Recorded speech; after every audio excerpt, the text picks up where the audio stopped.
So the post-COVID sequelae affects mainly three major organs of the body.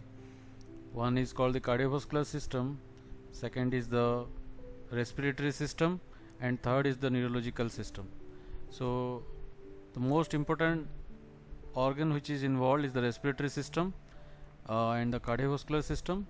So as we have discussed, the pathophysiology of the myocardial dysfunction in a post-COVID sequelae is multifactorial. So it is primarily because of the increase in the inflammatory response, which leads to, because of the autonomic tone disturbances, because of the hypercoagulable state, activation of the hypercoagulable state, because of the anemia, because of the down regulation of the AC2 receptors.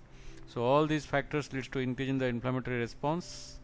There are also simultaneously activation of the endogenous catecholamines because of the anxiety state. There will be decrease pulmonary reserve, and hypoxemia leads to precipitation of the pre-existing cardiac illness. There can be some component of the drug mediated cardiac toxicity also.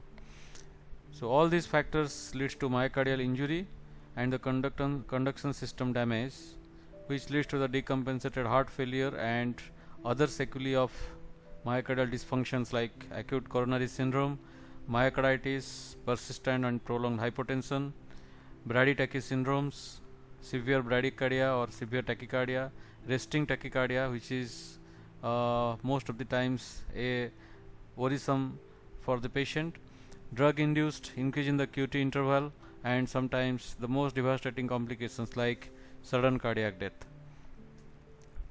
So if you go through the literature, so this is one of the study from published in the JAMA network of the cardiology.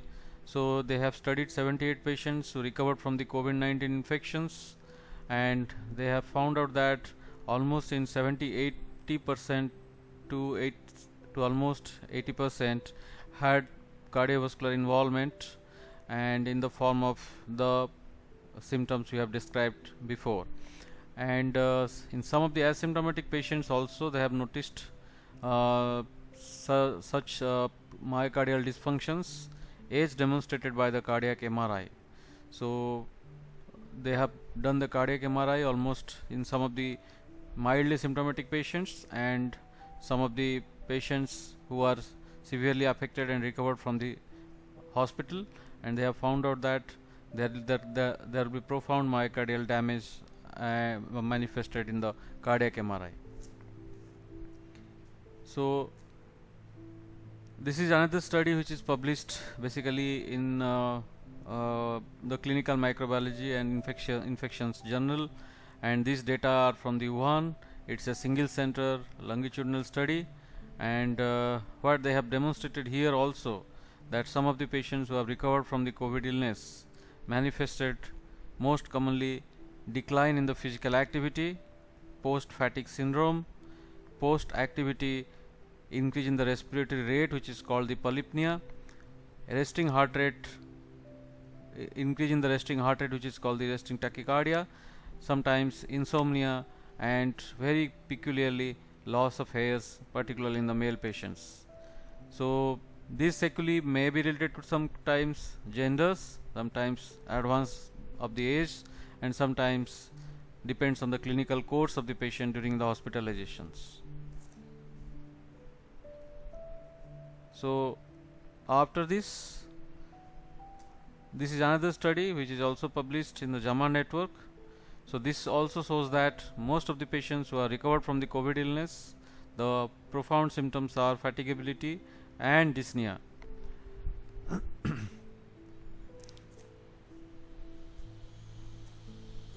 So now coming to the second organ which is commonly affected in post-COVID infection sequelae is the pulmonary involvement. So this is one of the article which is published in the British medical literature, and they have found out that almost the patients who have recovered from the hospital, their CT finding are suggestive of 4 types of patterns in the CT. The most common pattern is the ground glass opacities. Okay, so they have followed up the patients almost for a period of 4 weeks. So they have done the CT at the time of the discharge, is shown in this graph. Second is the done the CT at 1 week of the post discharge, second week of the post discharge, third week of the post discharge, and fourth week of the post discharge. And this is basically a short-term observational study. The study has completed within a 1 month period, and the most common sequelae what they have noticed is the ground glass opacities. So if you see this graph, in most of the patients this ground glass opacity is a prominent finding. So most of the opacities they progress, and the resolution takes much longer time, almost for 2 to 3 months, but obviously the initial lesions has resolved to some extent, almost 50 to 60%. The resolution happens at a post discharge period of almost up to a period of 1 month. The other finding is what is called the fibrous bands or the fibrous tissues, which is deposited in the interstitial space in most of the patients who are discharged from the hospital, and almost they takes 3rd to 4 week for on the CT scan to see the resolution.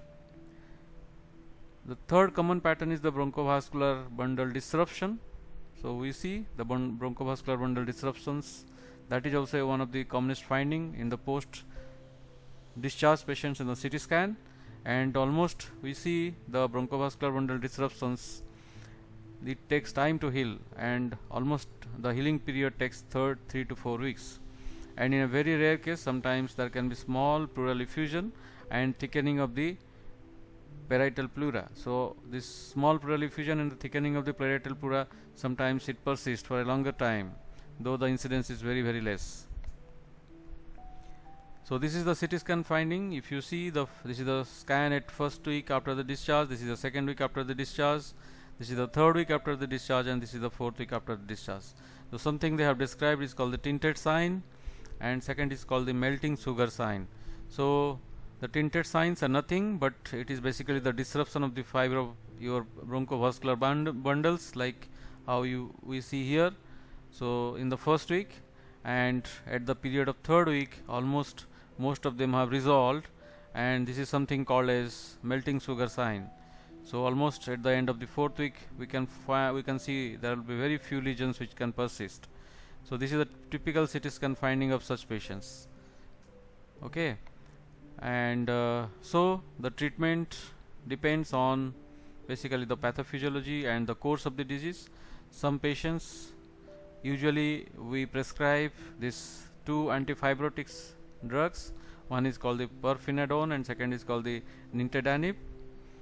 So usually these 2 drugs are quite safe, and though they do not reverse fibrosis, but they are found to be useful in preventing the further fibrotic lesions. So once the fibrosis has happened, these drugs have actually no role to play, but they definitely halt the progression of the fibrosis. And some patients, 1 or 2 patients, they have in a severe fibrosis, this drug sometimes helps them to maintain the residual lung functions by preventing the further fibrosis.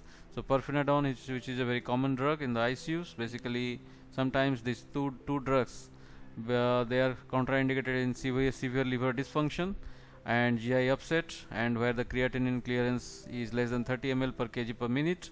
But in most of the patients they are well tolerated, and the literature says, like different trials has been done, the Impulsis trial, the INBUILD trial, which shows that the earlier you start these antifibrotic drugs when the patient is in severe COVID in the hospital, the better is the results. There are other antifibrotic therapy which is basically on the experimental stage, like the mTOR pathway modulators, the JK2 inhibitors, the other things like the transferrin growth factor inhibitor, the transferrin growth factor beta inhibitors, but actually the clinical efficacy is yet to be proven. And most of these patients, they require good physiotherapy and they require good pulmonary rehabilitations, which is very important for the healing of the residual lung pathology. So we'll go to see what are the pulmonary rehabilitation basically takes place in the hospital setup. So this is basically the pulmonary rehabilitation team, which consists of the pulmonologist, the physiotherapist, the occupational therapist, the yoga therapist, the clinical psychologist, the rehabilitation nurse, the gynecologist and the physiotherapist, the social worker, geriatric physiotherapist, the clinical nutritionist. So these are the part of the pulmonary rehabilitations, and they require the pulmonary rehabilitations for a longer time. And it has been found that almost for a period of 4 to 6 months, some patients with severe sequelae, they remain in the hospital and they will undergo these pulmonary rehabilitations. Only answer is the natural healing process taken care by the lungs.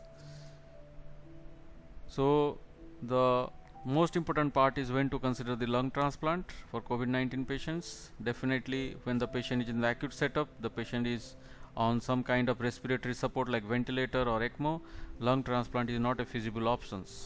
And the most of the centers which have done the lung transplant in this kind of setup, the mortality and the morbidity is very high.